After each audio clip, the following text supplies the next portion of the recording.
All right, Greg. I think we're recording and ready to go here. This morning, Happy. yes, you have a herd of antelope may come by and join the podcast as they're At waiting any outside your time, house just so you know. outside your house right now. Exactly. So They're soon to be inside the house the way they were looking at me. yeah, maybe they're hungry. They're Um, hungry and cold. so yeah, So probably. only one of them had a jacket on. So you Yeah. could tell they're like kids at a school bus, right? They never Yeah, want to the show one, that they're yeah. cold. And the one kid's like, I don't know what you Okay. guys are doing. Yeah. My parents said I had to wear my jacket. Um, Exactly. All right, so today we're going to talk about heuristics Mhm. and a lot when it comes to sort of sense making and problem solving, and there's a lot in this category. Yep. We haven't really kind of discussed this specifically on an episode. Obviously, we talk about different examples or use this all the time, but there is a lot out there on what we call schema and different mental models and when it comes into decision making.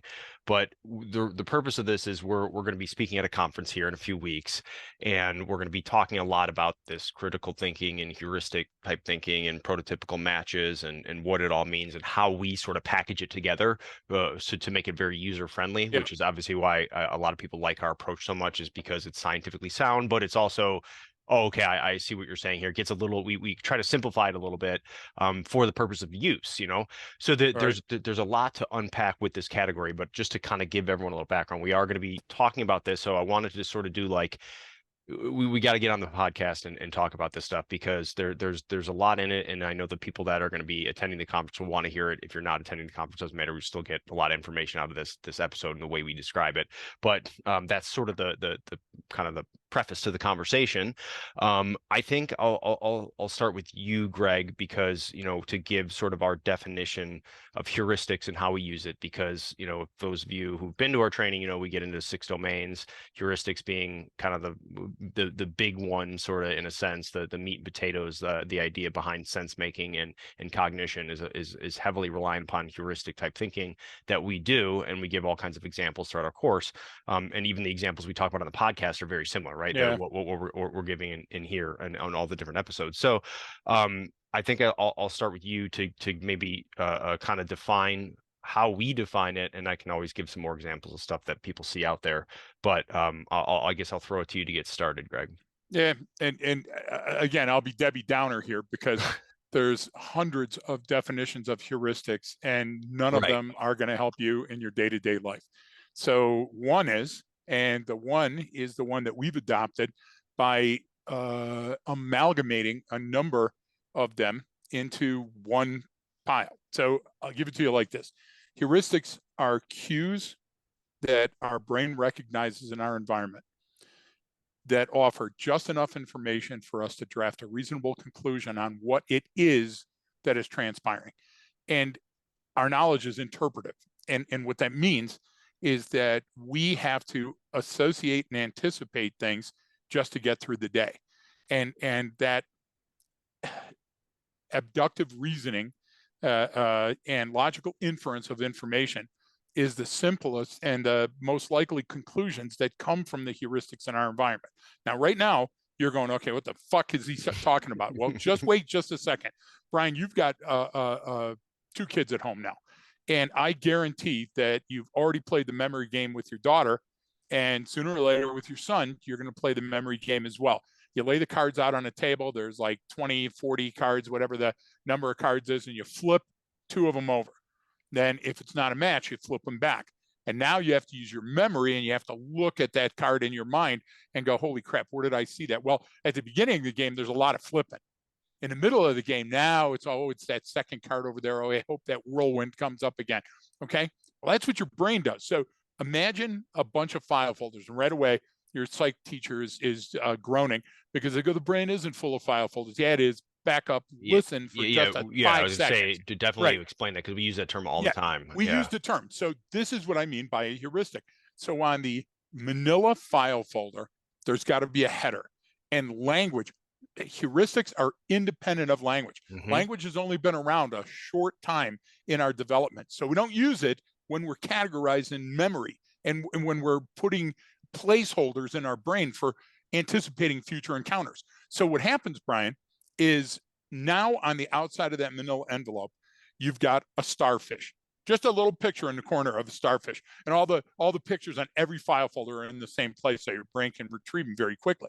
And so you know what's in that file? Well, there's a star, and there's a fish, and there's an ocean, and there's flippers, and there's the galaxy, and anything that could possibly be related to starfish is in there. Now, why is it like that? Because you have to drill down and go to different file cabinets in your brain to get all of the information. But heuristics make it so you can scan quickly as you're moving fluidly through your environment.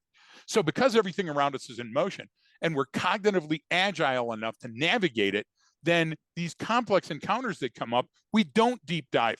We don't deep dive and go, holy shit, internal combustion engine. I recognize that noise. Do you see what I'm saying? No. It must be a car.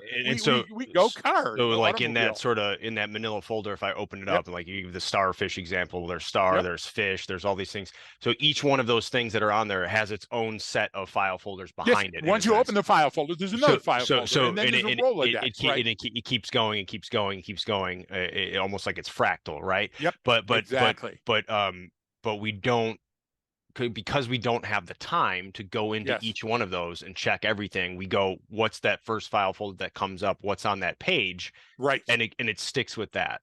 And this is where people are wrong, because people constantly write in their journals that heuristic thinking is different than cerebral cortex investigation or advanced critical thinking. It's the same thing. The idea is your brain chooses one over the other based on priority. And priority is based in humans on emergency or danger, or opportunity. So you don't, when you walk around, they're trying to say, well, sometimes they're wrong and sometimes it's guesswork. Yeah. If I come up on starfish when I'm looking for scuba and I'm at a conference where somebody goes, okay, the trivia question is scuba, self-contained underwater, and you have to finish it like that. And all of a sudden, right, your heuristic brain is going through the file folders really quick and goes, starfish, that's ocean related. And now you're digging around in there. That's not the way it works at all. What it works at all is it's like a series of stepping stones to get across a slick part of the stream. And your brain is smart enough to go, look, I can walk down to the bridge. It's right there. I can see the bridge. But what I'm going to do is I'm going to step on that log and that stone, and I'm going to go across here, even though my shoes are going to get a little damp on the other side. Why? Because it's practical. And they know that the decision they're making in that moment doesn't rely on their safety, security, livelihood, or any of those other things. If it was in order of their, if it meant life or death, Brian, we wouldn't be resolved to only using heuristics. That's when my brain goes, okay, I now need a heuristic to get me in the ballpark, and I also need artifacts and evidence based on the cues and clusters that are forming around me. Do you get what I'm trying to say? Those things happen autonomically. We don't have to think about them because our brain goes, holy shit. And the minute our brain goes, holy shit, another wheel inside of our mind starts turning, and it starts anticipating the problem, and it starts bringing up the 5 or 6 file folders we're likely to encounter next. And so if you think of it in those terms, that hierarchy of how you think, we're constantly trying to make order out of chaos, right? To create meaning from the experiences. But most experiences are meaningless when it comes to our survival. Is that fair? Well, and you brought up a couple good things that I want to hit on. One, the trivia thing is a great example, because think about it, you're in a sterile, safe environment getting asked trivia questions or watching Jeopardy on your couch.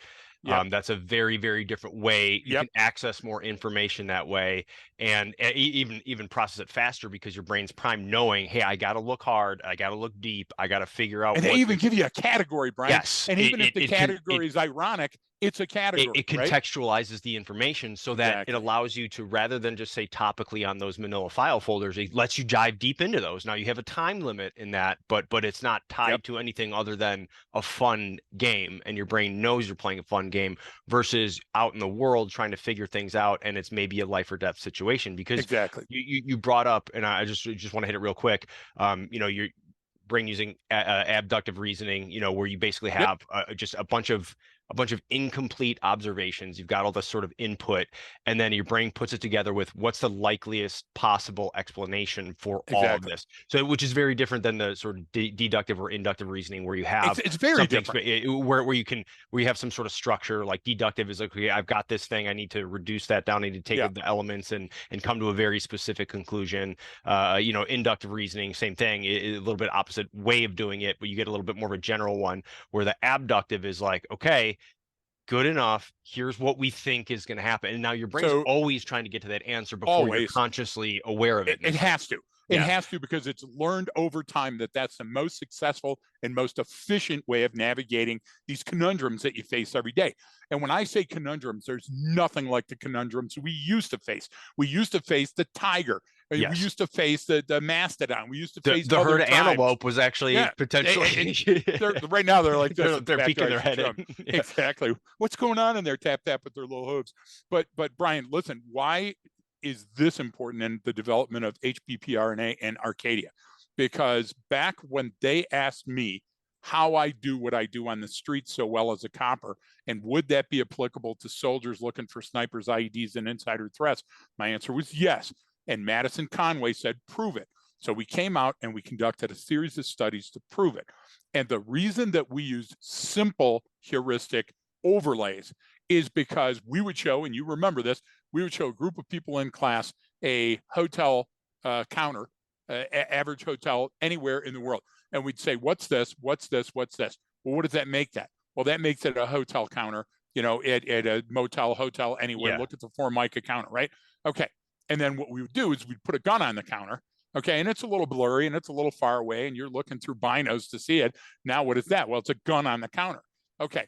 But if you use your reasoning and deconstruct and reconstruct the event that you're seeing, what's it most likely? Well, most likely it's a hairdryer. Why? Because a hairdryer is found in that environment. Okay, so if you were building a bomb to kill me, what would you make it look like? Well, I'd have to make it match the context and relevance of the surrounding area. And how would I do that in Afghanistan? Well, I guess I'd put it on a roadside and maybe use a culvert so it's hidden. So what we were doing is we were trying to create critical thinking through heuristic, prototypical, and template matches so that we weren't fishing for the fucking Marine. And people still don't understand what we were trying to do. We weren't trying to give the Marines a book. So look, here's what separates us from other people too. You kind of go prototypical versus template matching. Let me back it up and we can dive into that deeper.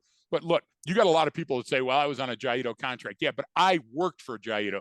They say, yeah, I was on a JEFCOM project. Yeah, well, I worked for JFCOM. I was the guy that came up with the idea that they wanted to buy. You get it? There's a big difference. So these other people that are looking at it are going, well, how did you get to that point? We got to that point because what I didn't want to do, there was other people that were competing for the same thing that I was doing at the time. And what they did is they went forward and found the bomb maker. They went forward and found the IED. Yeah.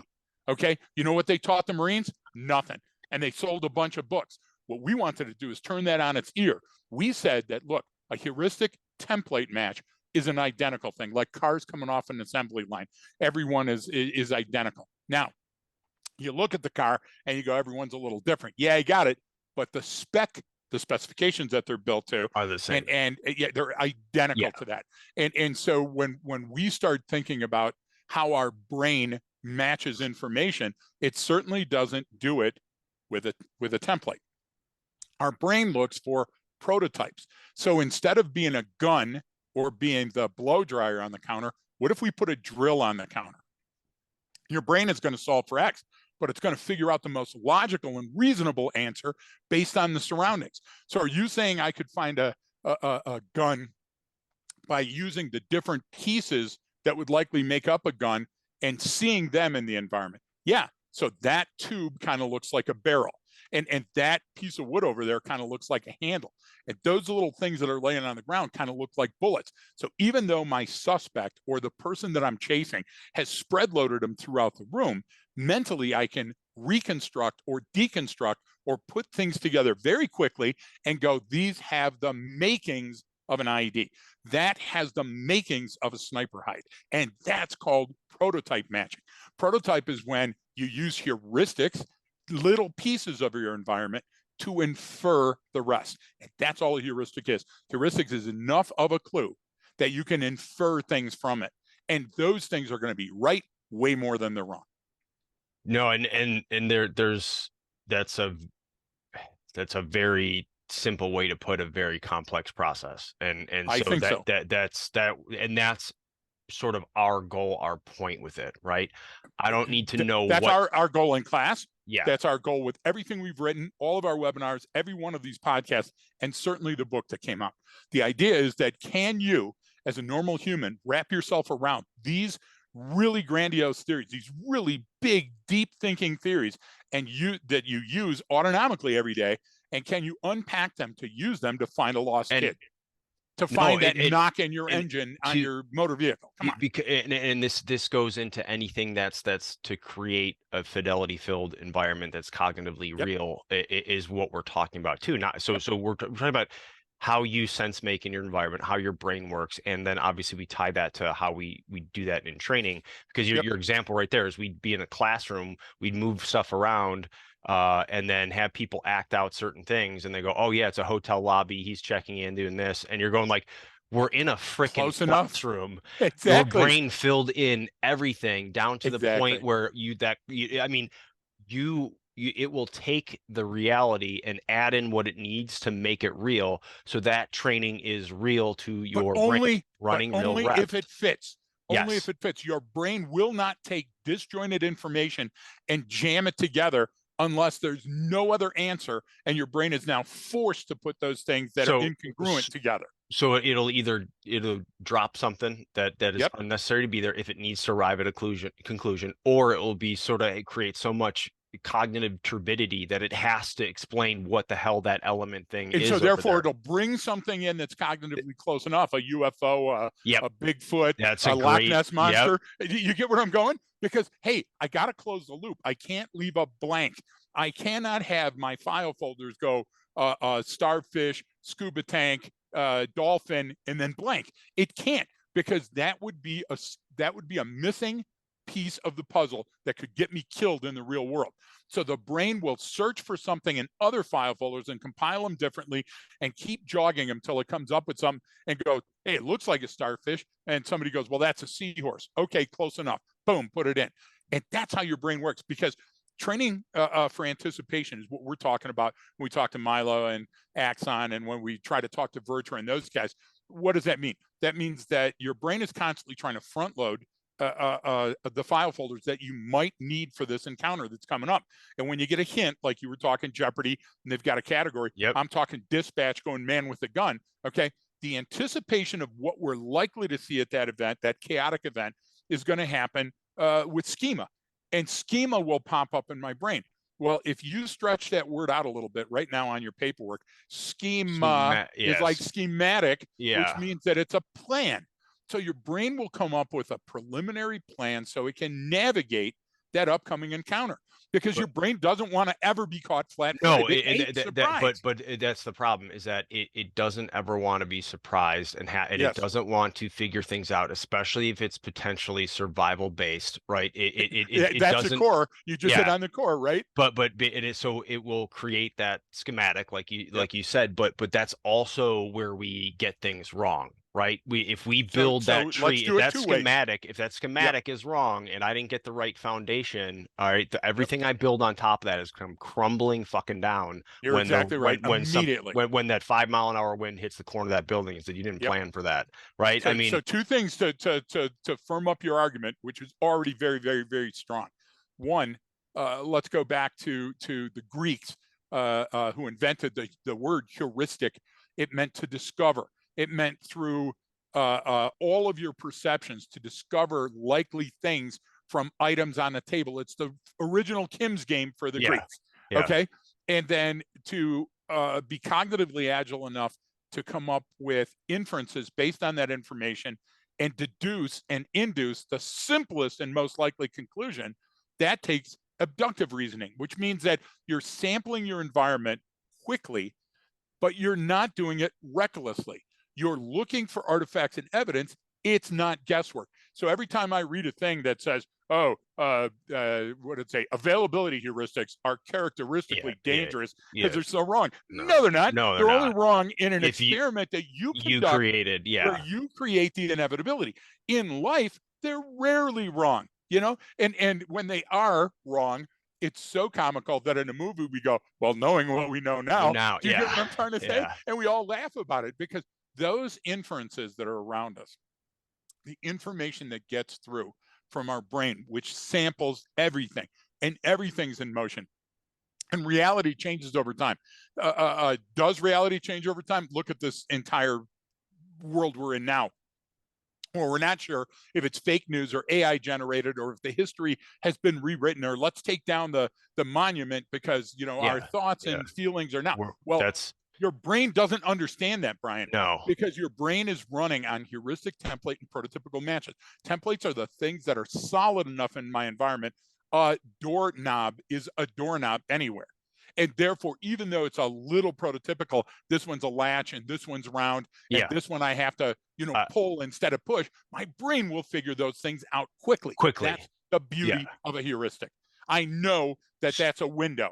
Okay. I know that that's likely an exit. Those type of things my brain does all the time. Don't get out of a moving car. Those are the type oh of yeah, heuristic yeah. things, right? We're Where going my too brain fast. You goes, don't know well, how I fast look and yeah, my yeah, brain does a calculation, Brian. The pitcher throwing a ball from pitcher's mound and you being able to hit that it with your bat. that's Those are great, heuristics. that's a great example. And actually, because I know what some of the questions are going to be, is like, well, how, because a lot of people, especially, I mean, you brought up some law enforcement examples, like Yeah. most law enforcement officers have more, file folders, more experiences than the average person by orders of magnitude, right? Just but Yes. because they just constantly dealing with Yes. people all day. Or if you're in customer service, same thing. Or Yep. you're a server or a bartender, right? You look at someone and go, For that environment, you go, you're yeah, the yeah, yeah. SME. You're the subject You matter go, expert. but and now the difference one with the police is usually it's so many different types of environments in a sense. Like you're in someone's Yep. home, then you're in a business, then it's this call, then it's that call, So right? so So you you get have your to be a mile exposure is wide and an inch deep. yes. But does that mean that you're less canny So when it comes to anticipating? No. let me give you an Yeah. example, and then you put it into to the other term. You get a. Yeah, I just got a screamer of headache, the I'm antelope sorry. freaking me out. No. No. Let's go Well, on, it's shall we? no, Hey, by it's the way, that was a heuristic. Taking off yeah, the glasses, I know. grabbing the bridge of my You nose. grabbing the bridge of your nose. Well, I think your headache is actually making you slow down and be way more logical. So that's Well, good. thank you. It's that the handful of Advil PM and the shot of bourbon that I took Yeah, before we started this yeah. morning at 7 So, so a.m. I want to give an example Yeah, no, outside let's of that, unpack that. and then you do that because kind of gets back to how do we do that, and why do we sort of get things wrong in a sense. Yeah. So, a perfect example is there's a great. I think I've talked about it on the podcast before. I've certainly talked about it in class. There's a great documentary called Fastball. It's all about the evolution of the fastball in Major League Baseball and Yep. how because they went back and said, well, where was it measured and who had the fastest? Because then they figure now actually Nolan Ryan had the fastest because where Yep. they measured it from technically he was throwing like 107 miles an hour, but Yep. back then it registered lower from where, but either way. And so what they explain is, they had some professional ball players on there, some hitters, and like, oh, you don't understand when that guy would pitch, when he'd throw his fastball, just as it came across the plate, it would rise up as I was swinging. It would actually go up in elevation, Yep. which would defy the laws of physics because as the It ball defies logic, certainly, right? well, as the ball leaves the pitcher's hand, it's coming down, especially as a fastball Right. on a specific trajectory, and it's falling because of gravity. Now, how straight that trajectory is also has to do with the speed of it, right, and the rate of fall. But what these guys, what the scientists would then come on and explain would go, well, you're used to hitting 100-mile-an-hour fastball. So your brain has Right. already made that determination to swing as that ball leaves the pitcher's hand, right? Because you don't have time to wait for it to get any closer. So you already made that decision. Right. Your brain is using heuristics. It's calculating exactly where that ball should be. So you know exactly where to put that bat. Well, the problem is if you're used to hitting 95, 98-mile-an-hour fastball and someone throws 107, that ball hasn't dropped as far. So it's actually higher up than it is. But because you made that mental projection of where that ball Yep. should be going and where the trajectory is, all of a sudden it looks like it appears to you, you perceive it as it rising as it comes across the plate. Well, it didn't do that. So I just love it too in the So documentary. Like, well, here's the best part of that. The scientists yes. explained, well, this is how heuristics work and this is what it is. And then the batter's like, all right, man, you get in that batter box and you tell me what happened. You know what I mean? Because Exactly. there's like, I know what I saw. And it's like, well, what you saw was a mental Is how projection.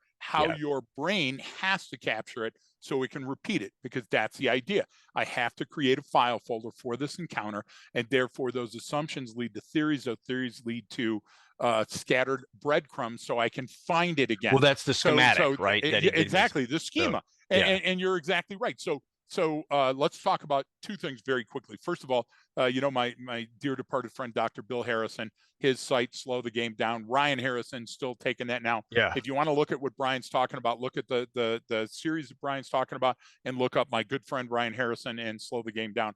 It explains a lot of that. And Brian, we did a lot of that research to save marine lives and to pick our optics and do all that other stuff. The second thing is that when you are building a file folder, the critical thing you have to remember is you're not picking and choosing who gets in. You've got an entire team inside of your brain that's going, I'll take that one. No, that belongs over here. Yep. That's where things can go horribly wrong. So if training is well intentioned, but training falls short of creating mental models, then what happens is information gets jammed into file folders, scientific term willy-nilly that Brian uses all the time. And then, like my antelope friends in the backyard, it's all confused and mixed up. And when it comes out, it comes out as a jumble of information that you still have to sort through, which is inefficient. And so your brain calls that a corrupt file folder. Okay. Corrupt file folders are constantly coming back up. Hey, do we want to fix this one? Yeah, not right now. Do we want to fix this one? Yeah, but it'll likely never happen again. Hey, shouldn't we fix this one? The schema keeps coming up because it's broken, and the AC and DC and the power and the light doesn't go on. Do you get what I'm trying to say? So your brain is taking an inordinate amount of time trying to fix corrupt file folders. And you know where that comes from? That comes from when you don't understand the training you're in, and it doesn't have a logical sequence for your brain to pick up on and go, okay, it's Where's Waldo, except this guy's got a gun. Oh, wait a minute, it's not a gun, it's a hatchet. Oh, wait a minute, cell it's a phone. It's a gosh this. damn it. Yeah, that's not, you can't prompt the brain to solve for X in those circumstances because it's not realistic based on what they have on the ground. That's based on surprise. That's based on the jack in the box. And my brain has a hard time equating when that would be important. Like, for example, I'll give you a calculation. You can't. You're rolling the dice. You actually cannot. You are, but can't use let me Bayes' give you an theorem example of how to project when that's going to happen. So Bayes doesn't fit in the door. So you're looking at it in the yard and going, gosh, wouldn't it be great if I had an architecture? So let me give you a heuristic that we all violate all the time. Have you ever had your fuel light come on? Yeah. To tell you, okay. And you kept driving on the freeway. Yeah. I know I got a little bit of ways to go. I'm coming from Utah, and I'm not anywhere near Grand Junction, and it comes on, and Shelly goes, "You got a lot less than a quarter. That's the you're out of gas light, whatever it's called." And I look at her and I go, "Babe, on all these cars, you get an idiot 50, light. You got another miles. 55 miles, right?" Yeah. And I'm saying that. And we're going bump. Okay. What do we do with that engine warning light when it comes on? Do we go and get it checked immediately that morning? No. As a matter of fact, we're more inclined to put a Band-Aid over it so it doesn't distract us while we're driving back and forth to work, burning oil like a 1912 tank. Okay. The idea is that, Brian, we violate our own best policies. Why? Because we constantly try to outthink our brain. We've evolved to the point now where this Rolodex of file folders comes up to prepare us for the event, and we push them out of the way and go, hey, number 3, and can you supersize it? And those things that we do. I'll give you one more. Conflating that language matters in these encounters. Your brain isn't looking each single letter and whether it's capitalized or italicized and where it falls in the word and how my brain sees each one of those different cave drawings. That is just going to complicate things. So if you go into a training scenario and you're too ambitious, you're actually undoing how your brain works to save your life. And so when they do the things like the red triangle, right square, all that other stuff, for that moment at that time, they're gauging you. That's a parlor trick. They're gauging how quickly you can get on that target. But if you think that's going to help you when you're out on the street, de-escalate a situation with a man with a knife, you're out of your mind. That's what I'm trying to say. And that's why we're so vociferous. We're loud. I know we're loud, and I'm a lot louder than you, but we're loud because every time that I read something about heuristics and somebody says, oh, it's prone to failure and, it's merely guesswork, that's horseshit. Your brain has been doing it for Yeah. tens of millions, if not hundreds of millions of years. You need to stop, take a giant evolutionary step backwards, and trust your brain signals. Well, and that you brought up a number of God, you brought up a number of stuff, and then I threw in there Bayes as well. But the idea I is, like Bayes. So here's why I like Bayes. Bayes well, is a working architecture that if you understand Bayes, it means probability and statistics also assist in you making decisions, and your brain calculates that while you're in motion. Now, and Bayes went to the point to actually write it down. This experience plus this experience. Okay, so I'm Bayesian in thought, but yes, I don't but apply his statistics to my analysis. Is but that fair? yeah, because it's in his whole thing was, based on prior knowledge of conditions, you can Precisely. determine the probability of an event. Now, And that's likelihood. That means he's predicting, and I like that.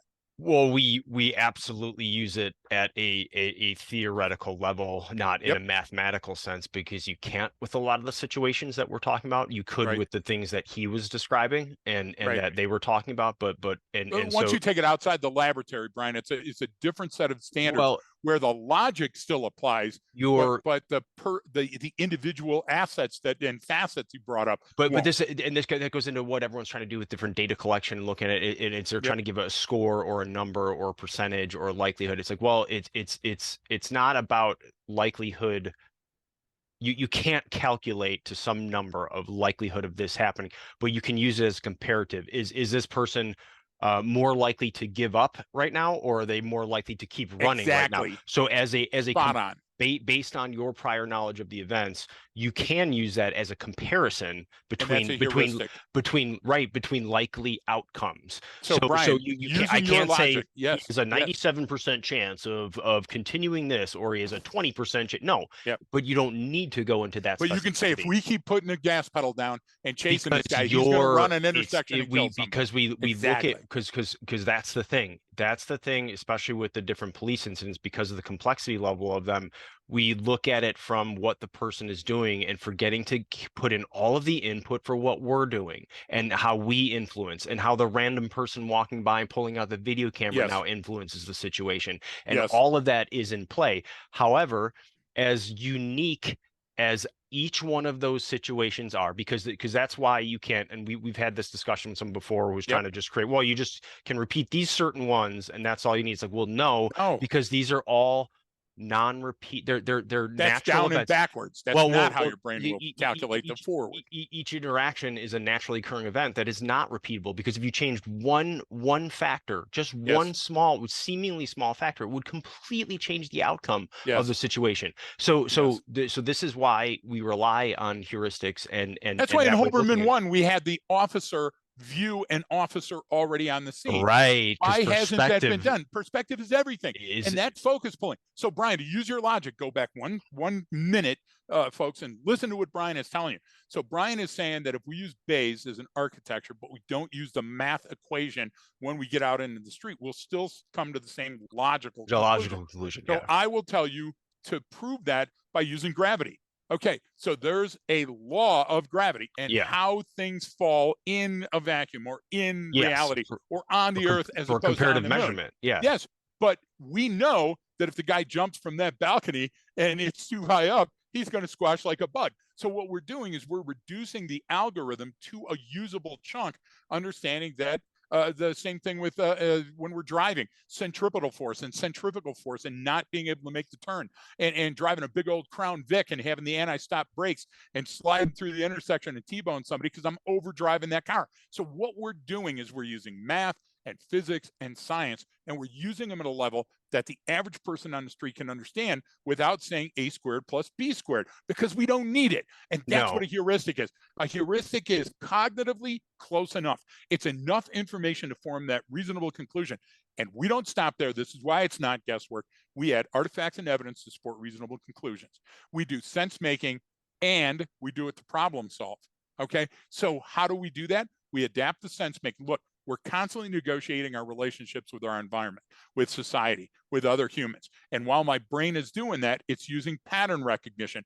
These things generally add up to me going to lunch, the siren in town, my stomach grumbling, those are all heuristics. And so those heuristics in the moment tend to tell me, hey, it's time to go to lunch. So don't relearn the wheel. Start adopting this into your training now, those heuristic templates and prototypes. And we did it with Combat Hunter. We did it again with ASAT. We did it again with Kodiak. And guess what? People became better at spotting anomalous or incongruent behavior in their environment. And that's where the danger lies all the time. So heuristics are the key to that thinking, Brian. Right. If we didn't have heuristics, and if heuristics were so faulty, we would not be able to do what we do with such a great degree of accuracy. And that's why we, say it's not about, what to look for in your environment. It's how to look in your environment. It's how to process these things. You can't know what to look for there unless you're doing something so laser focused and specific.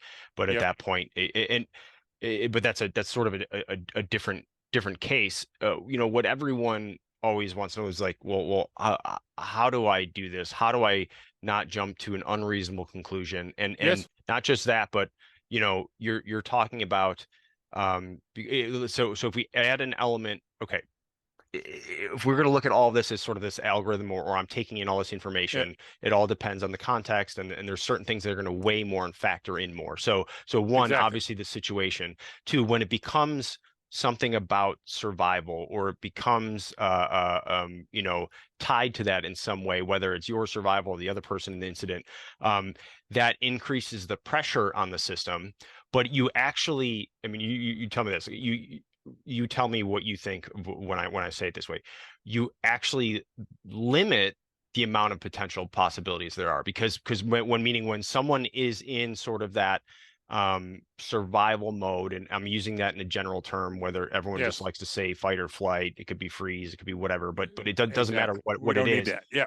They're in that, because your cognition is very limited in that point, and it's only focused on your survival. You're only going to choose a few outcomes. It limits the range of choices you have. We're watching Jeopardy, Greg, and we're trying to come up with the answer. I've got all kinds of things I can use. I've got time, but it's not a survival situation. So it's not going to be as narrow focus. So in a sense, even though the time is counting down, the brain realizes it's a game. The temporal element is extremely important, and if I add that, which is why you brought it up with the even book Slow the Game Down. Why would you call it Slow the Game Down? Because if I put a ticking time bomb on, that's why those shows are so exciting. That's why we all think this is the worst. That's why we all think, but what if we need to get this intel out of this person because they're going to fly another plane into stuff? It's like, stop putting that temporal element on it, because you're limiting your ability to sense, make, and problem solve in the situation. Does that kind of make sense? I mean, because what everyone wants to do is how do I do this, and how do I not get it wrong? Like, how did we get the whole? We had to fight, and it wasn't just us. We had to fight about non-criminal barricades. How many times did we have to come up for air and say, look, why are you surrounding this house? Why are you using all these resources? He's alone in that house. He can't hurt anybody right now except himself. And while that would be tragic, that's not what your SWAT team in this cordon and everything else is for. And then people started thinking, wow, well, maybe that applies to other things. There's rarely a caper you have to drive over the speed limit to with your lights and siren. And as a matter of fact, everybody that's ever been a cop or an emergency worker or a first responder understands that there's an additional element of complication and danger when you are running lights and siren. That's why there's laws about those things, Brian. That's why there's the rules and training and everything else. So what you're talking about, the gift of time and distance, applies universally along all of these things. The more time that you get, the better decision you're going to make. To your second point, having less to think about. When you go from your prefrontal cortex, your executive center of your brain, back to your limbic brain starts excluding things, sounds that don't matter, motion that doesn't matter, vision that doesn't matter, Brian. And why does it do that? To prioritize. But it chooses what it thinks matters and doesn't, based on what it believes your survival is. Exactly. And it can only choose from what it's been given. One, hardwire, stuff that we're hardwired, like breathing, blinking, swallowing, autonomic reflexes, parasympathetic nervous system responses, all that, and sympathetic, of course, heartbeat, the circadian rhythm. Okay, so here's a whole book right here. But these other things are things you learned along your life. Like when dad comes in and dad's had a couple of drinks and your mom is already fucking screaming at him from the driveway, you know there's a beating that's coming. And you know that if you're at ground zero, you're going to get into in the that. way. Yeah. Okay. So all of those things coalesce, Brian. And that's what we're talking about. Why our system, look, if we only stopped at heuristics and only walked around looking for them through a big spyglass and we wore the Sherlock with the calabash, Yeah. okay, then yeah, we're going to be wrong sometimes. But if we use that as a gating mechanism, we use heuristics to get us on the field, and then we use our artifacts and evidence and reasonable suspicion and probable cause and all those other things, we're going to be right a lot more than we're wrong. Are we still going to make mistakes? Even the best scientists with the best, look, ask Sally Ride. If that's the one that exploded when they were going up into space.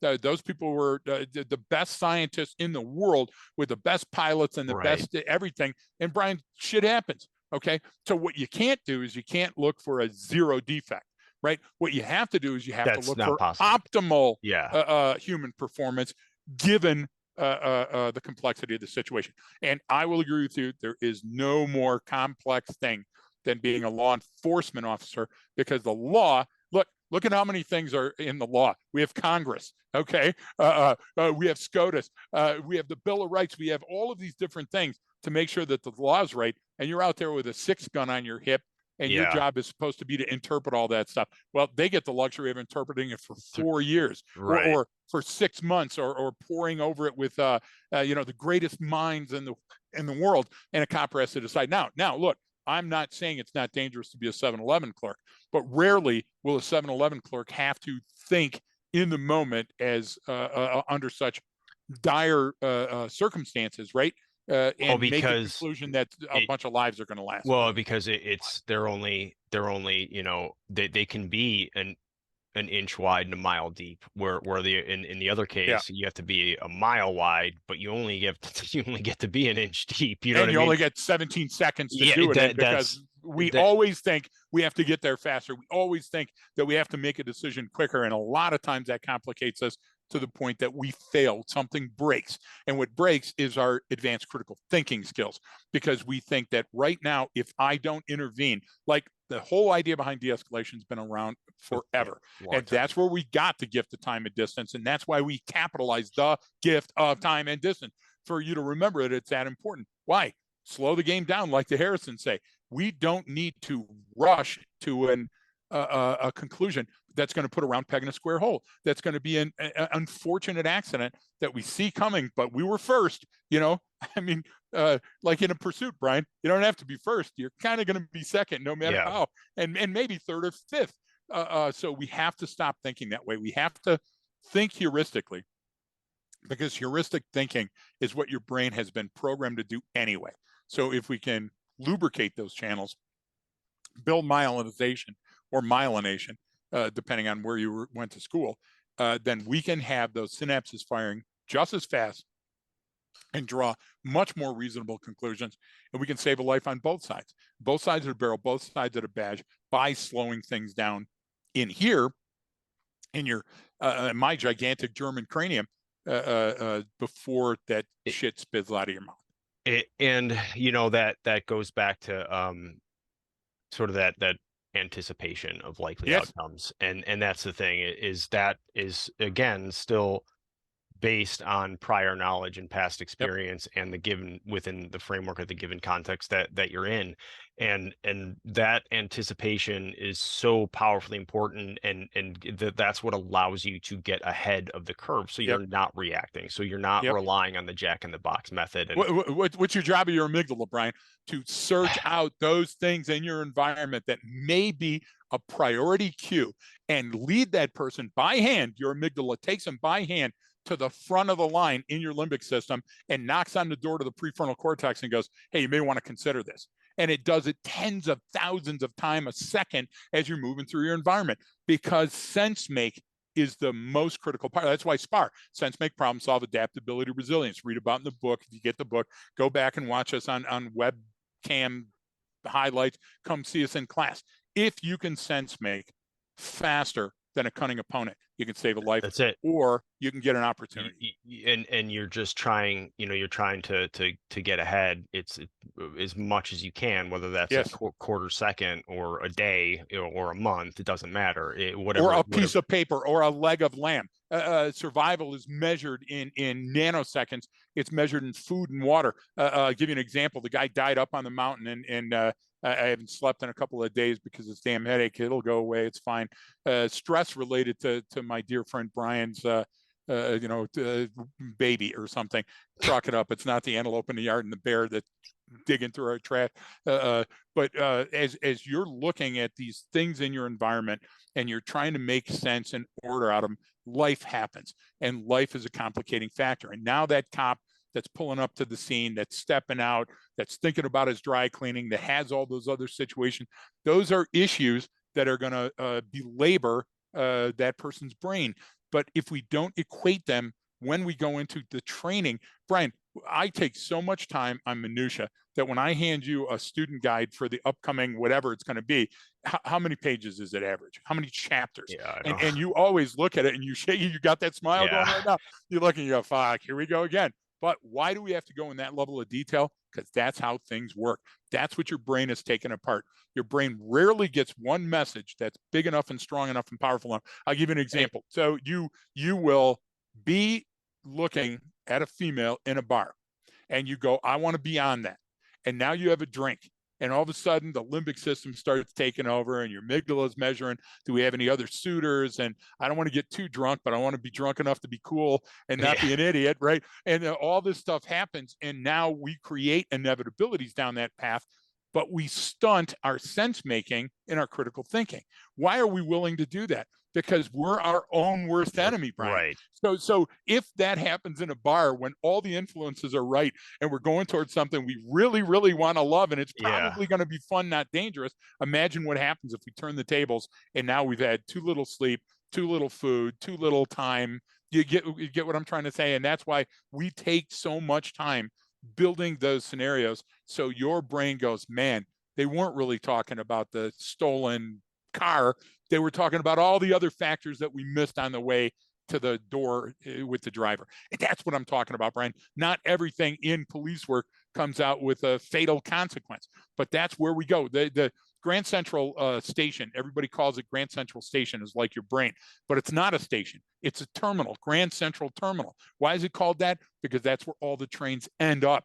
They end there. That's the end of the track. So if you're thinking of your training as Grand Central training, the inevitability of it ending with a violent confrontation, then you're not considering the 350,000 other capers that happened that day that didn't make the New York Times because they didn't. They didn't end in a violent confrontation. And that's you're getting into how our own, not ours, but how in general our own way of training for these events can get in the way of us doing this. Because why? There's always an inevitability. There's always something's going to happen. And it's like, how many times do we do a scenario where nothing happens? And it's like, well, wait, they didn't do anything. It's like, no, but you have to explain to me, what's the hierarchy of that group? Why do you think that? Why did they come in this way versus that way? What does this mean over here? And like, does that mean in 3 moves the white chess piece is going to be in a position to shoot the queen? See, that's what we're trying to think of, Brian. But you can't do that if it's a Barney Miller or what's Buddy Ebsen, Barney Miller, right? Where it's an episode where it's going to be solved in 30 minutes or an hour, or a Family Guy where we're going to get 6 laughs and then they're going to get to the punchline. That's not how life works. So you have to stop thinking of training in that manner. And people tell us when they're doing the training, well, you're only going to hold their attention for the. If you've gone to our stuff, we've had them for hours out in the sun, Brian, in camouflage with a spotting scope, and they're breathing, screaming and yelling, at each other, right? So that's what we bring to the table, and that's we bring with the heuristic. The umbrella that carries Mary Poppins in says heuristic. It's a big H all over it. Everybody thought it was heroin. It's not. So. That's a deep reference right there. No, that's a lot to unpack. And there's more. Listen. We could sit here and talk about 4 or 5 different types of heuristics, and we could explain why the brain uses them. But then you know what we're going to do? You're muddying the waters. Chasing our shot group. Exactly. We don't need to, Brian. In this issue, if a human being understands why we use heuristic thinking, template and prototypical matches in this manner to build fidelity-filled file folders, okay? If they understand that basics, then they're going to go, holy crap, these guys have something I've never heard of Well, before and nobody else is doing. and this is why we give our examples to people, like, go find a feral cat or wild cats in your environment. It's like, well, Exactly. what the fuck does this have to do with learning? I'm like, it has everything to do with it, because you're As a matter of fact, Schrodinger is out there right now going, kitty, kitty, kitty, because he loves our yeah, idea so much, right? but That's the same point. thing with a shopping cart, Brian. Because If you see a person out there searching for a shopping cart on their day off, they've been to our training, because that's weighted differently. You said 30 minutes ago, things in your environment are weighted differently. Exactly. And if your brain prioritizes information, why don't you? Why don't you prioritize training? And there's a ton of training out. Why? Because after a bunch of cops got killed, they flooded the market. So absolutely every Kubaton instructor, Well, that sidekick, match, this and that. But is that in your best interest? Is that in your best sense-making problem solve, leading to a decision that's a better critical decision? If the answer is no, then that training is just taking up time. I'm not saying don't go to training. I'm saying go to as much training as you can, but fund the type of training that's going to build your cerebral cortex, that's going to take your brain and open doors that you never knew you had. well That's that the type of training I want to go to. No, and then everyone calls stuff, well, yeah, we got to build in some critical thinking skills, or that, there's some decision making in this. And it's like, Right. no, you're laying it out and you're saying there's only these 2 or 3 decisions to make. And it's like, there's a whole world out there of things that you Yes. can do. There's an entire timeline that you can manipulate. And I'm going to write this down because I don't want to forget that, Brian. You're so canny. There's this thinking of worldview, and we hear it in the press and we hear it everywhere else. Worldview is actually killing you, because what's happening is you're seeing that there's one set of circumstances. There's one ring that combines them all, that rules them all that other thinking. There isn't. Okay. So stop looking for it. The idea of this one thing that you can apply to everything, Brian. The idea is that critical thinking is key, because your brain already does it sociologically, physiologically. It does it in so many psychological things that you anticipate. And if that word, like some people go, well, psychology is still so is math. Math is still a growing science. We're learning shit every day. So what I'm telling you is stop with your lexicon. Stop insisting on new biases. Stop coming up with words like, imposter, syndrome and all this horse shit. And look at what we're telling you. We're telling you you've probably learned enough in your life right now to navigate things daily. Huh? Yeah. To get to work, to get home, If you're alive and listening to this or watching, you're probably doing okay. You've got something to start with. So why wouldn't you use that packaging, Brian? Why wouldn't you use that staircase? Why wouldn't you use that underpinning in future decisions? Because your brain wants to go there anyway. And anything that you're doing outside of that, and people go, well, you're going to learn more. Yeah, you're going to learn more, and it's going to complicate things. And I'm not saying be stupid. I'm saying go down to the minimalist decision-making points, and heuristics will take you there. And heuristics will serve as a wonderful scenario builder for your training, as a wonderful answer key for off-duty roll call, as a wonderful catch-all at on-duty roll call. Hey, what's the brake fade on that, scout car parked down in the park? What's brake fade, Sarge? Yeah, exactly. And then you go, Brian. Those are the heuristics I love. You throw it out there, right? And now minds want to learn and they grow. What do we do with kids, Brian? We do the same thing. Yeah. What do we do with STEM camp? We did the same thing. Everybody else at STEM camp is going, yeah, I'm going to go out and fly the drone. Well, that's cool because you got to use that. But who's opening up your brain to all the things that you need to know before you grab that toggle and all these other? That's us. And you know what? We're restricting our job market because a lot of other people are saying, well, yeah, I go from training to training to training. Yeah, okay, we don't do as much, but when we do it, it's profound and it sticks around. I'm still getting calls from people that took our training 40 years ago. You get what I'm trying to say? And say, hey, saved another life. Or the SEAL team that says, hey, that song that you got in our head, that earwig, helped me not get into an ambush. Brian, that's magic. We get that all the time. And we're very lucky because we stick to one Yeah. thing. We don't do a Actually, bunch we of things. just got a couple on Instagram as well. Another guy Uh, from group out at Fort Bragg was like, "Hey, wait a minute, was that guy teaching soft classes back in blah blah blah?" And I'm like, yeah, "Yeah, man." He's like, "Holy shit, I've been using that every day since I went to that class. I still use the terminology today. That was 10 years ago that's or so 8 cool. years ago, or Did whatever it he was." ask if I was fatter, Brian? Because that's No, what I I think thought. you're thinner now, I am. probably. Okay, You're so actually way thinner. this morning, the workout, which complicates my headache. Shell and I haven't been sleeping well because we just had updates on both our flu shot and COVID at the same time. And so for whatever reason, it just threw off our rhythm. Yeah, it's And it gonna. happened with the sun going up and coming down different because the hour changed, right? So this morning I go, okay, when I get onto the, because I got the elliptical in the assault bike right next to each other, I said, I'm going to warm up on the assault bike, go over, and I'm going to run as fast as I can for a mile on the elliptical and then come back over. Guess where I ended up? I ended up on the floor in the bathroom crying, going, Yeah. okay, that was stupid. But see, in my brain, Brian, I'm still that guy. I'm still the one that can pull it off. But guess what?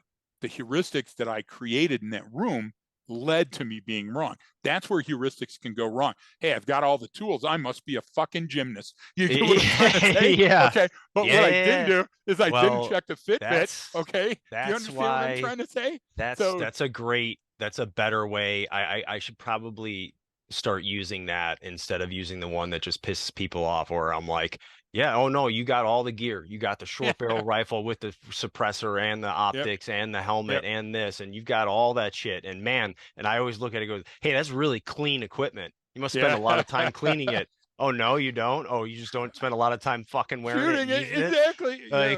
Yeah. Like, that's my biggest thing. I never see so much Yep. clean equipment before in my life. I was like, hey man, Yep. And you know, agencies are full of it, man. it's And here in not a the big answer. agency, the guy that got killed was SWAT, and you're going, what does that mean? That means that anybody can. It does not matter where you are in the chain or in the stack or when you're going through that door. You have the same risk as everybody else, even the person sitting out in the car or stopping vehicles at the intersection. And you have to learn how to manage risk. And part of what we do is we teach you how to manage risk internally. And I'm still making mistakes. Brian, I'm 62 years old and I'm still making those mistakes. So that means there isn't a perfect answer. There isn't a threshold where once you get there, you have everything. You have to learn every day. You have to get Well, out and there in the that's a environment and mix it up. that's even a whole nother conversation. We do tend to want Stewie, whole the, nother. the Exactly. we do still we want the answer then. Okay, so Yep. is it then we need this type of training, right? It's like, But I well, hang went on. to the answer. You get what I'm trying to say? No, no, Is when I got thrown into the closet no. downstairs.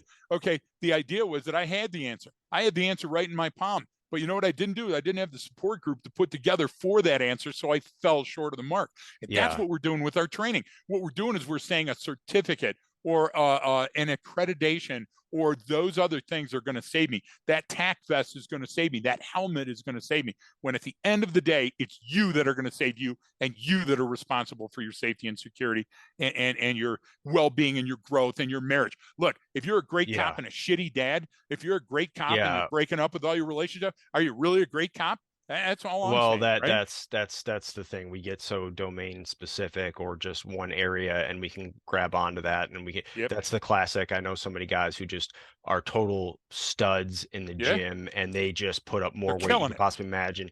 They eat like they damn near count the Yep. grains of rice on their plate, you know what I'm saying? And then the rest of their life is a complete mess. And you're like, hang on, you have the discipline, you have So the work ethic how to can you be not say it? successful. How are you not taking what you do successfully here into every element in your freaking life and So you'd be an unbelievable human. look at the people we respect and admire. Yeah. William Atkinson. Look how Yeah, he yeah, started. Look how yeah. he ended. Okay, look where he is. I was saying it ended like it's not Yeah, over. well, Well, we don't know that today with with the ligature marks. But the idea. Look at Eric Collier. Collier is the same yeah, way. same Collier thing. has Yeah. discipline in everything he does, and That he that's why he's does. still our Yeah. friend. Yeah. Chris Rhodes. Yeah. Look at what Chris Rhodes aspired to. He bit off more than anybody could chew, and guess what? He's still nibbling, and he's Yep. still moving forward. And everybody else out there that I'm not mentioning now, Brian Willis is another good thing. When we're talking about the secure dad, or we're talking about the Yeah. distinguished savage, why have we been friends with those guys for so long, Brian? Because every single day It's they put on the consistency. gloves and they get in the ring Yeah. and they're ready to go. They're That's ready. When that bell rings, they're ready. We don't have to go, hey, where's that guy? How many times do we have to come out of the hotel at 4:30 in the morning when we're headed to the range and go, could somebody call his room? Could somebody go up there, right? Because there were 6 guys in the stack, and invariably the 2 or 3 people down in the car had to wait for everybody else, Brian. That's the type of stuff we're talking about, man. And again, the topic was heuristics, which yeah, is vast. People huge. study their You can, entire life yes, on you could, one aspect of it. yeah. And I think we did a great job of bringing it down to usable chunks. You know, I yeah, I I hope so. I hope I so. understood what I said. Yeah, well, I did too. That's so Yeah, there's 2 of us, so yeah. we must be right. But it's the same Um, bourbon. Yeah. yeah. So all right. Well, Yeah, that's and Brian, I'll shut up now.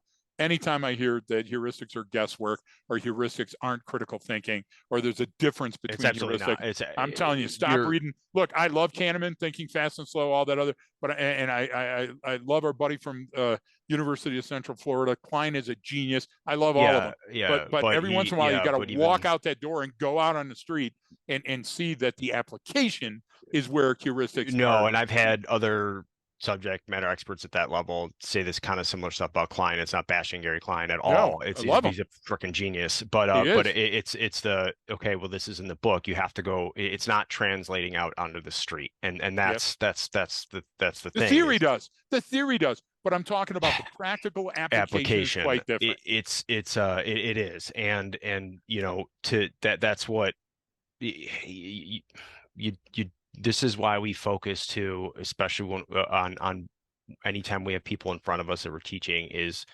what does this mean to you? What is your Yes. experience with this? What is Yep. your example with this? I gave you an example from me. Now you give one from you that you instantly recalled when I put that photo up, or that when we told that story. Yep. Because why? Because you have an entire lifetime of experiences to draw. And I don't care how low, You're level your so experience is. You have so much to draw from on your own that you can use in a new. So it's not everything you another walk into is new. There's certain Brian. elements that are always going to be the same. You knocked it out of the park, and let's talk about another heuristic. So, my dad and my uncle both worked for Sears. Don't even Mhm. know if Sears Roebuck and Company in any I don't even know. manifestation of it still Yeah. even around, right? But Ted Williams was incredible baseball player and was sort of the thing. So every pistol or rifle or shotgun was a Ted Williams edition. If you bought it through Sears, was a special edition. That people right now buy a certain type of batting glove or a certain type of catcher's mitt that's got the name of a Hmm. person they admire. Why? Because it's a totem. We think in our brains Yep. that that's going to imbue those skills upon us. When at the end of the day, it's a piece That's of leather, Brian, right? that's why all of these companies that are out there right now, and that's the perfect Yeah. explanation of what every gear tactical company, gun manufacturer, it's the Yep. same thing. It's, oh, those guys use this. Be like So if this I guy. get that, I mean, and it's so Put the chin prevalent, strap on and you got it made. and it really clouds our ability to make, good decisions. This is why But influencer it's a marketing hundred works so percent the well. human condition. Yeah. But this is Because why, that's who we are as humans. And that's why as humans evolve, the part of us that shouldn't have evolved was the part that we want competition to the point of I'm better than you and look at me and this. And if we would have stayed where optimal human performance, what we are now is in the nether regions past that, where we're saying, man, that energy drink is really going to spike my power and I'm going to, be able to do yeah, this and that. And you know what? It's just a human, and humans have limits, and the earth has limits. And you're going to run into both of those one day, and you're going to go, holy shit, I wish I would have spent a little more time in the library. Just saying. yeah, yeah. No, I think that's a good that's a good point to kind This of. was my headache is gone, first of all, and I That's bad, actually. shat That means you're myself about freely. to. I And think does that's anybody else smell smell burning toast. toast? Brian? You- Brian? Is Hello? this going to be one of those where you're like, Exactly. hey, I, you, when I die, I need you to check my brain. Is it one of those, Oh a yeah. Whitman, the Yeah, but tumor just, it's worse than that. It's I need you to check my browser. yeah, So just remember, clear my it's not browser funny, history. man. It's so true. So, all right, that's Yeah. a, No, hey, really great conversation. I really enjoy these type of well, deep things. I I do really do. too, and I would love some feedback from Yeah. listeners on it. And because I'd like to know what parts speak to people or what they have other questions on. And I know we have our Patreon side. We always Yep. answer questions on there as well. It's okay to Because disagree with us. We use what works for us. Yeah, no, I would that's what I would love too. You know, we don't get too much of that where people say, "Well, no, you got this part wrong because here's why." But I would welcome and love those conversations Mhm. too because we don't, you know, it's more just what do you mean by this or how do I use that? How do I use because that's the big thing. And I know everyone's going to ask, "Well, how do I use my past experiences then? How do I get that?" It's like, Yeah, well, but Brian, you there's got to be something that's relegated to the webinar, to yeah, the and in-person that's class, to the book, of because we course. can't do You it all can't in an just sit hour there. format. We No, just no, can't. no. And And even if we broke down all of the chapters of the book into usable chunks and lecture series and all that other stuff, you're not going to get it as well as being in person well, of with us course, at that venue, that's at that environment, walking around and the you know what makes the class, the in-person class, the people in the class. There's never yeah. been two that were the Yeah, that same. was the same. Right, Yeah. and the influences of those folks, and that were in Fort Worth or that were in, you know, Alexandria, that changes everything, Brian. And that's the most fun. That's why I'll never stop traveling. You know, I'm going to burn out in the class one day and just face plant. And you're going to have to cover me with a raincoat and keep Yeah, teaching for keep three going. days, you Yeah. know? Just So you will anyway. push him out in the hall. Should we check to see if he's okay? No, he's dead. He's probably dead. Exactly. He's close enough, you know? I think he's still breathing. Exactly. Yeah. He's talking to you, Brian. Shut up. Just put him in the He's hallway. he's You asking know. you to call Oh, that's what I was 911. going to tell you. So the resilience. Last thing, the resilience. The guy, the mountain climber. Oh yeah. The headache ended, and Yeah. so now it came back to me. Brian, he died in August. His dog was alive and healthy and waited next to him and didn't eat him all the way till they rescued him this week. That dog found water, found stuff, found nourishment, and kept coming back to that hiker, expecting his hiker, his man, was going Something to to sit back up and walk off with him. If that's wow. not a tale of how much you could do with training, and you're saying, yeah, it's a dog, I get it, but the idea is the guy died, the dog didn't, right? So there's certain things in your environment that you can change and you can challenge, and training will get you there. So, man, shout out to that dog. Glad he didn't eat the Yeah. decaying corpse of his. Hey, it's going to be a hard sell at the puppy pound, you know. Hey, dog's pretty resilient, is he? But he's got bad What do breath, you you mean? know. Well, Exactly. You don't want once to know. once you get the taste for that human flesh, Yeah, I would say don't sleep too deeply the first month that you have them, right? make I'm sure just saying. his bowl of food is How always horrible is full. that? Always Uh, overfull. Hey, I got to go check on my animal. yeah, yeah. All right. Well, thanks everyone for tuning in. We did cover a lot in there, so that there's a lot to unpack. But I would appreciate if people have questions, you know, reach out to them, leftofgreg@gmail.com. Yeah, Reach please. out to us. Let's And if you we got can a thumbs up dive. every once in a while, it's great to hear good news. It's great to hear that we helped you in some small way navigate your life. Yeah, yeah. Well, so you know, I think that's a good spot to end on. I appreciate everyone for tuning in, and Feed don't the forget, dog. yeah, don't forget to feed your dog, and that And training changes behavior.